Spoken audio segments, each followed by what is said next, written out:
Hai guys, selamat datang kembali di channel Oyen GG. Di video kali ini, kita akan melanjutkan cerita Donghua, Battle Truck The Heaven. Ayo langsung aja ke alurnya. Adapun tinju terakhir yang bertabrakan dengan Xiaoyan, bahkan jika itu ditutupi dengan baju besi berat, itu runtuh saat ini. Lengan ketiga langkah abadi itu lurus dan tidak beraturan. Baru sekarang dia menyadari bahwa Xiaoyan yang sepertinya tidak memiliki aura adalah yang terkuat dari keduanya. Adapun pria yang memakai pedang panjangnya diterbangkan oleh Xiaoyan. Dia awalnya ingin berkomplot melawan mereka. Ketika keduanya bertarung dengan sengit, tetapi melihat pukulan mengerikan yang Xiaoyan lakukan, hatinya menjadi semakin terganggu. Sekarang dia bahkan tidak memiliki keberanian untuk bergerak. Adapun pria sombong dan mendominasi barusan, dia dipukul mundur oleh Xiaoyan dengan satu pukulan. Pada saat ini, sosoknya melesat mundur dengan sangat cepat. Tetapi Xiaoyan yang memiliki sayap bela diri bahkan lebih cepat dan sekali lagi memukul seperti sebelumnya. Saya melihat bahwa kecepatan reaksi pria itu juga sangat cepat. Tombak hitam muncul di tangannya. Sosoknya langsung stabil dan lengannya yang patah pulih dalam beberapa tarikan nafas. Kekuatan abadi melonjak. Tombak bergetar dan berubah menjadi ledakan yang luar biasa. Bayangan tombak menyelimuti Xiaoyan. Menghadapi serangan sengitnya, sosok Xiaoyan masih tidak mengelak. Tubuhnya diselimuti guntur hitam dan dia membiarkan bayangan tombak itu jatuh di tubuhnya. Duar. Suara emas dan besi menyebar dan kekuatan fisik dari avatar dewa asli begitu mendominasi. Percikan api berterbangan kemana-mana. Hanya pakaiannya yang compang-camping, namun tubuhnya tidak terluka sama sekali. Duar. Xiaoyan meninju, menembus bayang-bayang tombak. Darah yang kuat dibungkus dengan kekuatan fisik yang ganas dan tak tertandingi. Dan meninju dada pria itu lagi. Pria itu sangat terintimidasi oleh keganasan Xiaoyan. Dia menarik kembali tombaknya dan memblokirnya di depan dadanya. Ada cahaya redup yang bersinar di dadanya. Dan dia sepertinya mengenakan baju besi dalam yang sangat kuat. Duar. Tinju Xiaoyan mengenai tombak hitam. Meskipun tekstur tombak hitam ini tidak buruk dan itu berisi emas getaran, tetapi meskipun demikian itu ditekan hingga batas oleh tinju Xiaoyan. Cahaya dingin melintas di mata Xiaoyan. Guntur hitam berkedip di tubuhnya. Setiap pukulan terlihat sangat biasa, tetapi setiap pukulan tampak sangat mematikan. Di bawah tinju Xiaoyan, tombak hitam akhirnya mencapai batasnya dan runtuh. Semua kekuatan tinju Xiaoyan menghantam dadanya, yang membuat dada pria itu cekung seketika. Dan seteguk besar darah bercampur dengan organ dalam dimuntahkan. Tubuh ditembak ratusan kaki ke belakang sebelum dianggap memalukan dan mantap. Meskipun luka seperti itu sembuh dengan sangat cepat, matanya sudah dipenuhi dengan ketakutan. Dia tidak pernah menyangka bahwa Xiaoyan yang tampaknya paling tidak mencolok dan paling mudah untuk ditangani tanpa fluktuasi kekuatan abadi, sebenarnya memiliki kekuatan yang begitu menakutkan. Dia juga bereaksi pada saat ini. Tidak ada fluktuasi ki sumber, tetapi dia memiliki kekuatan yang sangat kuat yang hanya dapat dicapai oleh tubuh yang abadi. Pada saat mengetahuinya, jelas sudah terlambat. Saudaraku, dengarkan saya.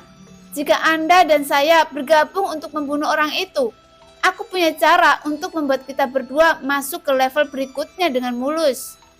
Wajah pria itu pucat saat ini, seolah dia merasakan celah antara dia dan Xiaoyan. Dari apa yang kamu katakan, hanya satu dari kita bertiga yang bisa masuk ke lantai berikutnya setelah menang. Jadi kita tidak bisa memutuskan pemenangnya. kata Xiaoyan perlahan. Ada 2 kuota di level ini. Kita hanya perlu membunuh salah satu dari kita bertiga. Pria itu berkata dengan tergesa-gesa, dan wajah pria lainnya murung pada langkah kedua keabadian Kaisar. Dan ujung tombak tiba-tiba menoleh padanya. Benarkah? Xiaoyan ragu. Saudaraku, jangan khawatir.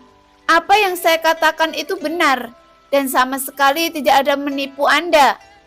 Jika Anda mempercayai saya, saudaraku, saya juga tahu banyak berita tentang menara pembantaian. Dan saya bersedia membagikannya. Pria itu melanjutkan. Xiaoyan sedikit mengernyit ketika dia mendengar kata-kata itu dan mencubit dagunya. Melihat pria tak bergerak yang memegang pedang, jika Xiaoyan dan keduanya ingin bergabung untuk menghadapinya, maka dia hanya bisa menerima nasibnya saat ini. Omong kosong, hanya satu dari kita bertiga yang bisa naik ke level berikutnya. Tapi aku bukan tandingan kalian berdua. Tapi jika kamu benar-benar ingin mempercayainya, kamu pasti akan ditipu olehnya. Secara alami, pria dengan pedang itu tidak berdamai. Ini menjadi umpan meriam. Meskipun dia tidak tahu aturan tempat ini, dia tetap membuka mulut untuk berdebat. Xiaoyan sedikit mengangguk saat mendengar kata-kata itu. Apa yang dia katakan juga masuk akal. Kulit pria di ujung terjauh tenggelam, dan saat berikutnya dia melangkah maju tiba-tiba dengan kakinya, berubah menjadi pelangi lurus dan menyapu ke arah pria dengan pedang. Daripada berbicara omong kosong dengannya, lebih baik membunuh dia secara langsung. Xiaoyan tiba-tiba menjadi pengamat. Pertempuran antara keduanya hampir pecah, dan pria yang memegang pedang itu tidak tampak lemah sama sekali, dan sering menggunakan trik. Meskipun itu adalah langkah kedua, tekadnya juga sangat jelas, mencoba menyingkirkannya dengan mudah. Bahkan jika saya tidak bisa mengalahkanmu, saya harus menggigit sepotong dagingmu sebelum saya mati. Sosok dengan pedang berkata dengan dingin. Tapi langkah ketiga adalah langkah ketiga, dan itu masih lebih kuat. Setelah hanya setengah batang dupa, pria dengan pedang di langkah kedua jatuh ke posisi yang tidak menguntungkan. Tubuhnya ditutupi dengan bekas luka dan serangan ganas terus meraung padanya. Tetapi ada juga 100 pedang yang melayang di atas kepalanya, dan pria di langkah ketiga itu penuh dengan luka. Keduanya tidak memiliki cara untuk menahan diri saat ini. Yang satu ingin melakukan serangan balik, dan yang lainnya ingin membunuhnya segera mungkin, dan kemudian meyakinkan Xiaoyan. Keduanya memendam motif tersembunyi, dan dalam hal sarana, mereka mengorbankan yang terkuat dalam hidup mereka. Dan Xiaoyan yang berada di samping juga mengangkat alisnya lagi dan lagi. Bagaimanapun, kekuatan dewa masih merupakan dewa pertempuran, dan pertempuran antara yang abadi serta keterampilan bertarung yang ditampilkan lebih dari satu tingkat dan lebih kuat darinya. Serangan itu adalah keterampilan bertarung dari tingkat keberuntungan. Tetapi sejauh ini, Xiaoyan belum pernah melihat keterampilan bertarung yang lebih kuat dari tingkat keberuntungan di tangan para dewa ini. Tetapi meskipun demikian, yang abadi sudah sangat kuat. Tahap keberuntungan yang diciptakan oleh kekuatan keabadian tidak sebanding dengan tahap melawan dewa. Pria dengan pedang itu masih kalah, dan ketika dia menembak ke belakang, pria dengan tombak hitam itu menembak dengan ganas, langsung menusuk jantungnya. Sungguh keberuntungan bisa sampai ke masa sekarang di langkah kedua. Di dalam permainan ini, kamu pasti akan mati. Pria yang memegang tombak hitam itu berkata dengan dingin. Lengannya memutar-mutar tombak hitam yang menembus dadanya. Bahkan jika dia abadi, rasa sakitnya masih sangat menyakitkan. Tombak hitam menembus dadanya, dan cahaya merah yang tak terhitung jumlahnya ditembakkan. Menusuk tubuh pria itu lagi. Darah dan daging berceceran, dan kekalahannya sudah pasti pada saat ini. Pria yang memegang tombak hitam itu mencibir. Tetapi pada saat ini, senyum di wajahnya tiba-tiba berhenti karena dia merasakan hawa dingin di belakangnya. Dia perlahan menundukkan kepalanya untuk melihat dadanya. Lengan merah terulur, memegang hati emas yang berdetak, dan hati itu miliknya. "Maaf, serangan diam-diam." Sebuah suara datang dari belakang. Dengan lengannya ditarik, sosok pria yang memegang tombak hitam itu terhuyung-huyung, dan dia menoleh perlahan. Xiaoyan tersenyum di wajahnya. Memegang hati emasnya yang berisi kekuatan abadi secara mengesankan di telapak tangannya. Meskipun agak tidak tahu malu, menurut saya apa yang dia katakan sangat masuk akal. Jadi saya tidak percaya Anda. Pria itu segera meraung, melambaikan tombak hitam di tangannya dan menyerang Xiaoyan. Duar. Saya melihat 5 jari Xiaoyan terjepit dengan keras, dan hati emas di tangannya meledak, seolah-olah dia telah terluka parah. Tubuh pria itu tiba-tiba mandek, dan seteguk besar darah menyembur keluar. Dia yang berada di langkah ketiga dari keabadian Kaisar, jatuh langsung ke tanah ke langkah kedua. Untungnya dia masih abadi, tetapi kerugiannya sangat berat. Setelah hati emas meledak, darah abadi terkondensasi. Xiaoyan mengeluarkan botol batu giok dengan tidak tergesa-gesa, lalu memasukkannya ke dalam botol batu giok. Dan untuk saat ini, total ada 4 tetes sebelumnya, tetapi hanya tersisa 3 tetes setelah memberi busan 1 tetes. Setelah merebut esensi darah pria itu, Xiaoyan memiliki 4 tetes lagi. Esensi darah abadi mengandung kekuatan abadi yang kuat. Jika tidak, seperti yang diharapkan Xiaoyan, jika dimasukkan ke dalam baju besi dewa palsu, itu akan dapat menggunakan esensi darah untuk mencapai keabadian seperti Taisu yang kuat. Tapi sekarang Xiaoyan tidak tahu apakah darah esensi abadi akan berguna ketika dia menerobos keabadian. Jadi tidak ada situasi yang diperlukan, dan dia tidak akan menggunakan darah esensi abadi pada avatar Taisu. Jika avatar Taisu juga dapat mencapai keabadian melalui esensi darah, maka dia bertanya-tanya, apakah avatar Dewa Asri dapat melawan pembangkit tenaga abadi dari langkah kelima? Xiaoyan berpikir dalam hatinya. Namun pria dengan tombak dengan kekuatan abadi menyerang Xiaoyan. Tapi bagaimana bisa seorang pria yang kekuatannya telah jatuh menjadi lawan Xiaoyan? Kecuali jika kekuatan fisik avatar Dewa Asli dihancurkan oleh kekuatan absolut. Di tangan abadi dengan level yang sama atau lebih lemah, belum lagi tak terkalahkan pada saat yang sama, tapi hampir tak terkalahkan. Bahkan jika itu adalah orang kuat abadi, kekuatan keabadian masih akan dikonsumsi. Meskipun kekuatan tubuh abadi juga dikonsumsi, tapi itu masih sangat terlambat. Duar. Tinju Xiaoyan bertabrakan dengan tombak hitamnya yang tajam, dan suara emas dari besi yang bertabrakan meletus. Terlihat bahwa kekuatan fisik Xiaoyan saat ini bekerja sama dengan avatar Dewa Asli dan Jantung Guntur, yang mencapai intensitas yang sangat menakutkan. Kekuatan pria itu telah turun dari langkah ketiga ke langkah kedua. Meskipun dia telah menggertakkan gigi dan menunjukkan semua kekuatannya dalam pukulan ini, ketika dia menghadapi kombinasi tubuh abadi dari Dewa Asli bintang 3 dan kekuatan dewanya, dia bukan lagi lawan Xiaoyan. Saat suara emas dan besi yang bertabrakan saat berikutnya, ujung tombak hitamnya secara ekstrim dan kemudian pecah dengan keras. Sosok itu terhuyung-huyung. Kepalan tangan Xiaoyan sudah mengenai kepalanya. Pria itu tidak bisa mengelak tepat waktu. Kepalan tangan Xiaoyan sudah mendarat. Bagaimana mungkin kepalanya menahan pukulan mengerikan Xiaoyan yang diisi dengan kekuatan guntur hitam? Duar. Kepala pria itu meledak, dan pada saat ini jiwa pria itu meraung ke arah Xiaoyan. Kamu berani membunuhku?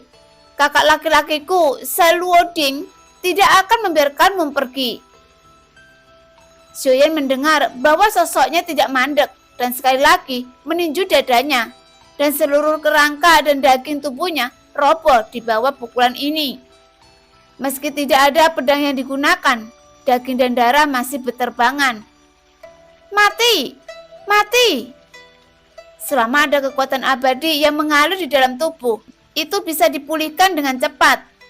Tapi dia juga tahu bahwa Xiaoyan tidak akan memberi kesempatan untuk pulih. Daripada dibunuh seperti ini, akan lebih baik untuk melawan ketika dia mati. Bahkan jika dia jatuh, Xiaoyan harus melepaskan lapisan kulit sebelum dia mati. Tapi dia sebenarnya lebih mengerti, menambahkan semua kekuatannya saat ini. Kekuatan fisik Xiaoyan terlalu kuat, tidak mungkin menyebabkan kerusakan fatal pada Xiaoyan. Tapi dia tidak mau. Ledakan diri adalah satu-satunya hal yang bisa dia lakukan sekarang. Aura ekstrim menyebar dari tubuhnya. Pria pemegang pedang yang telah berada dalam situasi putus asa karena serangan tiba-tiba Xiaoyan mereda. Tetapi pada saat ini pupil matanya tiba-tiba menyusut dan sosoknya melesat balik dengan sangat cepat. Kekuatan penghancuran diri pembangkit tenaga abadi langkah kedua tidak boleh diremehkan. Apakah kamu ingin meledakkan dirimu? Aku khawatir kamu tidak akan bisa melakukan apa yang kamu inginkan, kata Xiaoyan dengan lembut. Pada saat ini, cahaya di matanya berubah, dan nyala api seperti siang hari segera menyinari kabut kelabu. Pada saat ini, pria itu kehilangan kendali atas jiwanya sendiri, tetapi kesadarannya tetap ada pada saat ini. Tanpa ragu-ragu, Xiaoyan benar-benar menghancurkan tubuhnya. Beserta tulang yang hancur juga mengandung kekuatan keabadian, tapi itu tidak bisa mengekstraksi darah abadi. Xiaoyan mengangkat alisnya sedikit, dan dengan pikiran, avatar Taisu muncul, dan dia melihat bahwa kekuatan abadi di tulang itu mengalir menuju baju besi dewa palsu, dan kemudian bergabung ke dalam baju besi dewa palsu. Jadi, bisa seperti ini. Xiaoyan sangat senang saat melihat ini. Kekuatan abadi yang tersisa tidak terbuang sia-sia dan diserap oleh baju besi dewa palsu. Dengan cara ini, avatar Taisu juga dapat meledakkan kekuatan pembangkit tenaga abadi. Dan perpaduan dewa juga dapat memungkinkan Xiaoyan yang belum mencapai keabadian untuk menggunakan kekuatan abadi. Adapun jiwanya itu dihirup oleh labu dewa bermata 9. Tidak hanya itu, setelah daging dan darahnya runtuh dan jiwanya menghilang, di udara Xiaoyan melihat pil ajaib yang persis sama dengan yang baru saja keluar dari tubuhnya. Dan Xiaoyan juga menerimanya. Tentu saja, ada juga cincin yang Xiaoyan tidak akan pernah lepaskan. Xiaoyan tidak menyanyiakannya. Orang kuat yang abadi dapat dikatakan penuh dengan harta. Yang lemah memakan yang kuat. Ini adalah hukum besi. Tidak heran Xiaoyan kejam. Di tempat seperti ini, ada banyak orang yang lebih kejam dari Xiaoyan. Pada analisis terakhir, mereka hanya membiarkan diri mereka bertahan hidup. Tidak ada yang baik atau jahat. Mereka semua harus menjadi lebih kuat untuk bertahan hidup. Terlebih lagi di menara pembantaian.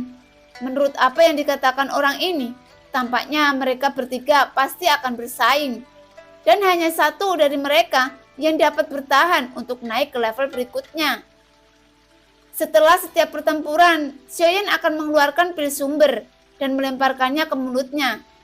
Pada saat ini, tidak banyak pil sumber di tangan Xiaoyan. Dia berpikir bahwa tanpa pil sumber, kecepatan peningkatan kekuatannya akan melambat. Di antara cincin-cincin itu, Xiaoyan sebenarnya menemukan 100 pil sumber lagi. Ini membuat Xiaoyan juga senang. Pada saat ini, kekuatan Xiaoyan sendiri dewa pertarungan bintang 9 dan 600 juta bintang asal Qi. Tentu saja, Xiaoyan yang telah berjuang sepanjang waktu, lautan Qi asal dalam tubuhnya tidak berhenti berkembang dan terus meningkat. Pada saat ini, Xiaoyan tidak terburu-buru untuk menemukan pria bersenjatakan pedang yang bersembunyi di suatu tempat. Tetapi duduk bersila, memejamkan mata sebentar, lalu membukanya lagi. Energi asal dalam tubuh telah meningkat 20 juta lagi. Kecepatannya tidak terlalu cepat, tapi Xiaoyan sudah sangat puas. Semakin banyak energi iblis di tubuhnya semakin kuat, tapi semuanya terkondensasi dalam pil sumber. Segera, Xiaoyan mengeluarkan pil sumber yang didapatkan dari pembangkit tenaga abadi langkah kedua. Melihat pil sumber berwarna merah darah, Xiaoyan ragu-ragu. Karena sejauh ini tidak jelas apa arti keberadaan energi sihir tersebut. Artinya, tetapi karena itu ada, itu pasti memiliki arti yang diberikan oleh Raja Iblis Tianhe.